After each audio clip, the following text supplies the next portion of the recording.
Salut, c'est Jim, j'espère que vous allez bien. Nous sommes le 26 mars 2024, alors là actuellement il est 4h50, ouais je sais je suis matinal, mais moi je me lève très tôt. Je regarde, j'aime bien ces heures-là, parce qu'en fait, bon c'est pas parce que c'est la nuit chez nous qu'il n'y a pas d'activité ailleurs. En l'occurrence, c'est vrai que souvent les sessions asiatiques, il y a quand même moins de volatilité. Quoique, parfois les cryptos notamment nous ont montré qu'ils étaient capables d'opérer des mouvements assez significatifs dans ces heures-là. Bon là je ne vais pas regarder spécifiquement les cryptos, je vais regarder un petit peu. Alors je commence évidemment par le dollar, qui pour l'instant, on voit bien ici, alors là je suis en 1 heure et dans une petite phase de consolidation. Ce que je vous avais indiqué hier, là, ça reste d'actualité, hein.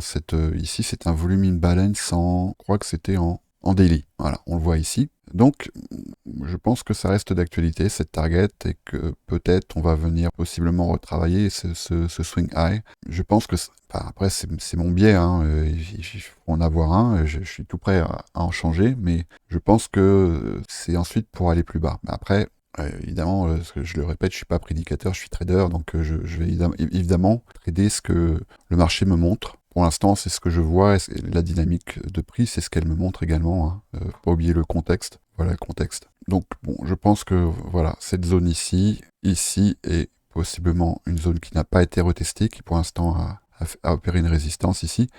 Alors là, je crois qu'il faut aller en weekly pour le voir. Voilà, ici, volume imbalance, pareil, en weekly. Donc, bon, pour l'instant, ça reste mon biais. Alors, il y a eu quand même un mouvement assez massif sur les cryptos. Je reviendrai après sur le TradFi. Mais voilà ce que notamment Bitcoin nous a fait. Puis après, je passerai peut-être en revue quelques altcoins, notamment Ethereum. Bon, bah, évidemment, c'est le marché qui a raison. C'est toujours le marché qui a raison. Et là, on voit qu'on est sur la création ici d'un plus haut creux, d'un higher low. Voilà. Alors, bon, bah, youpi, mais ce qu'on dit en price action, c'est ce qui est fait n'est plus à faire. Ok, mais ce qui n'a pas encore été fait reste à faire. Voilà, faut aussi penser ça dans l'autre sens. Moi, franchement, ça m'aurait, même si ça aurait peut-être été moins agréable pour ceux qui sont engagés dans le marché actuellement, mais ça m'aurait quand même bien plus chauffé que le prix fasse quelque chose de cet ordre-là. Voilà, par exemple, etc., etc.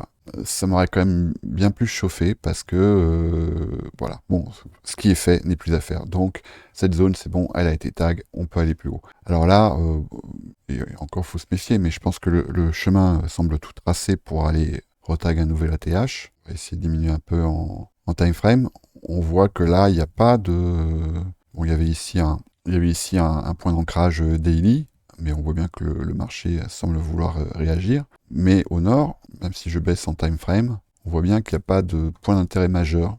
Donc, bon, je pense que les 74 000, alors, rien n'est jamais acquis, hein, mais le marché semble vouloir y aller. On va voir ce que la journée d'aujourd'hui, je pense, va nous indiquer. On a un peu le même chemin qui est tracé pour Ethereum, si ce n'est que Ethereum, il sort quand même d'une traîne qui était beaucoup plus faiblarde. Et à vrai dire, ça me chauffe quand même un peu mieux. Voilà ce qu'a fait le prix. Alors, il y a eu effectivement la création d'un plus bas, d'un lower low, mais par contre, on est venu ici retaguer une zone d'inefficience. Et donc, si, en admettant qu'on dise ce qui est fait n'est plus à faire, ben voilà, ça c'est plus à faire. Alors bon, évidemment, il y a d'autres points en bas qui restent à tag, mais bon, là, ça nous emmène quand même beaucoup plus bas. Et ça m'intéresse bien, ce qu'Ethereum est en train de nous montrer. Alors, pour l'instant, les indices, ils restent, vous voyez que j'ai noté ici, hein, ils restent dans un contexte de compression weekly. Alors ça, c'est quand même assez intéressant. Vous voyez ici, là, ça c'est la bougie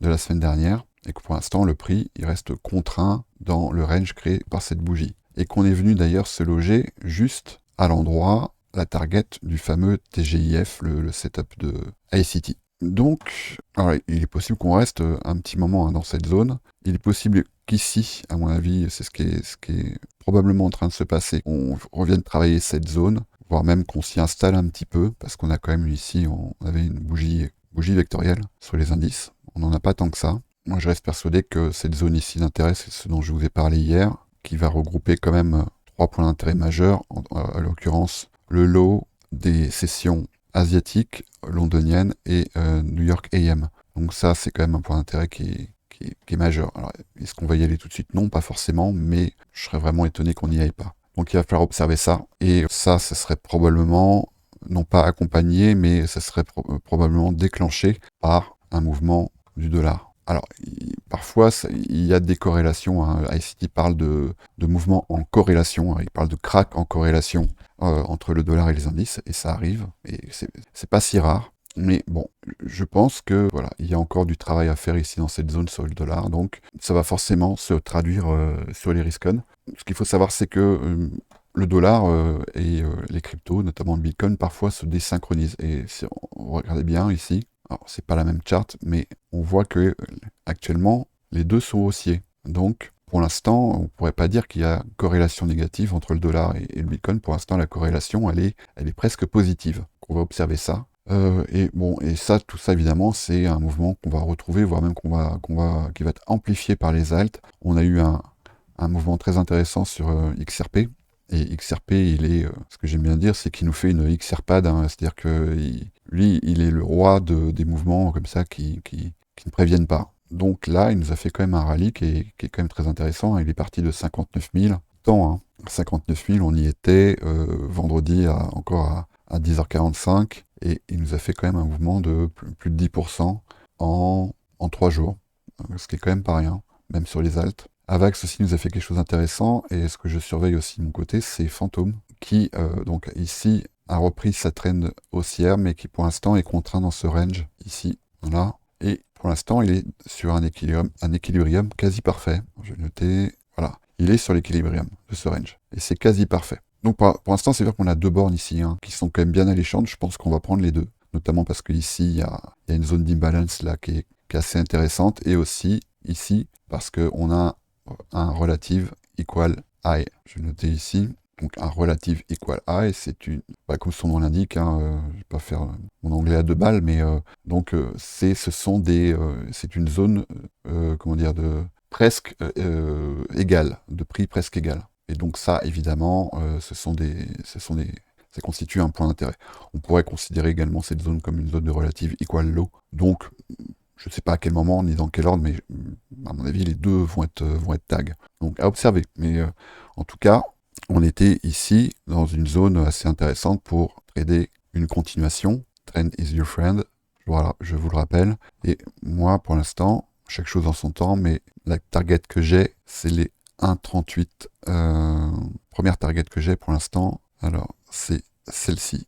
Les 1,38, 1,38,08. Pourquoi? Parce que en daily, on a ici une belle zone d'imbalance là, ici. Donc ça, ça se trade, hein, évidemment, ça se trade, et bien sûr ça s'invalide. Voilà, là, voilà ici. Donc j'ai observé ce que le prix fait. C'est sûr que là on sort quand même d'un mouvement qui est avec un gros momentum. Donc il est possible également qu'on assiste à un retracement. Mais en tout cas, si on doit jouer une continuation, ça va être ma prochaine target. Voilà, ça va être celle-ci. Donc les 1,38, entre les 1,38,08 et les 1,40,74. Quoi dire d'autre? Il y a des choses sympas qui se passent sur certains écosystèmes, notamment, alors moi je scanne pas mal en ce moment deux écosystèmes. L'écosystème Arbitrum, parce que maintenant je trade sur Good Crypto X, et je m'amuse bien, je dois l'avouer, parce que déjà c'est une blockchain où les fees sont vraiment très très bas, hein. C'est des poussières de centimes, donc ça, faut en profiter, hein. Comparé à la blockchain Ethereum, là on a quand même des coups assez sympas à jouer. Pour l'instant, il y en a certains qui retracent, que j'observe, le Oracle par exemple. Donc là, on est quand même sur des niveaux qui sont intéressants, je pense. MZR aussi, là sur l'écosystème, là on est sur une belle surface de consolidation ici. Là c'est sur l'écosystème Arbitrum également. Qu'est-ce que j'ai observé? Bon, ça c'est sur Solana. Cloud, mais là, bon, on sort quand même déjà d'une belle traîne haussière, mais là, celui-là, ça vient tout juste d'être listé sur la blockchain. Et Cloud, c'est en plus un token qui a l'air d'avoir un narratif assez intéressant. Je vous laisserai aller voir sur le site. Voilà, pour l'instant, on est quand même sur des toutes petites caps, donc ça veut dire que ça peut partir dans un sens comme dans l'autre, mais ça a tout à fait le potentiel d'un bon petit popcorn quand même. Donc à voir. Pour l'instant, on est au tout début de l'histoire, on est pour l'instant sur une toute petite cape, mais le narratif est assez intéressant, je trouve.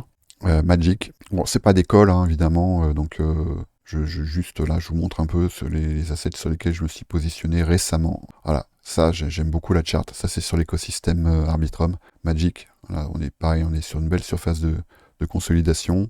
XAI également. Même si là, bon, moi aussi, ça reste quand même pareil. On est quand même là, on est sur une toute petite capitalisation. Ça a été listé en janvier. Ça, c'est sur l'écosystème Arbitrum. Et j'aime bien ce que fait la charte, pour l'instant en tout cas. Et un autre asset sur lequel je me suis positionné, c'est Fracture. Et là, la réaction du prix ici sur ce niveau me plaît assez. Et puis, alors là, je me suis fait quand même très plaisir sur pas mal d'assets en utilisant le setup d'Heavy Crocket. Je me suis fait plaisir sur pas mal d'assets et là actuellement, notamment sur, je peux vous les montrer, je suis en train de prendre des profits sur Dusk. Voilà, ça ferait quand même être gonflé pour ne pas en prendre. Et là, ce que j'utilise, c'est un DCA mais à l'envers. C'est-à-dire un DCA à la vente avec une martingale et avec un coefficient de 2,5 points.